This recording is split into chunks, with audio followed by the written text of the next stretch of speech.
بەرنامەی کۆمەڵە بۆ حاکمیەتی جەماوەری لە کوردستان بەشی هەشتم. خەبات لە دژی گیرۆدەبوون و قاچاقی مەوادی مخدر. یەکەم، قەدەغەبوونی کڕین و فرۆشتنی مەوادی مخدر و سزادانی بەرهەمهێنەران، قاچاقچی و فرۆشتنی نایاسایی مەوادی مخدر.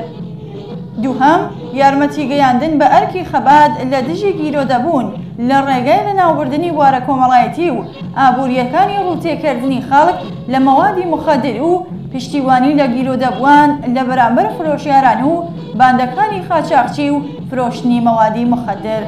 سێهەم، یارمەتیدانی قوربانیان و بنەماڵەکانیان لە پێناو تەرکی ئاعتیاد. بەشی هەشتم، پارێزگاری لە ژینگە. یەکەم، پارێزگاری لە سەرچاوە سروشتی و ژینگەیەکان و پێشگرتن لە بەفیڕۆدانی ئەرکی دەوڵەتە. دووهەم، پیسکردنی سەرچاوە سروشتیەکان و هەوای ناوچەکانی نیشتەجێبوون دەبێ بە جورم بناسرێ و سەرپێچی کاران پێویستە سزا بدرێن.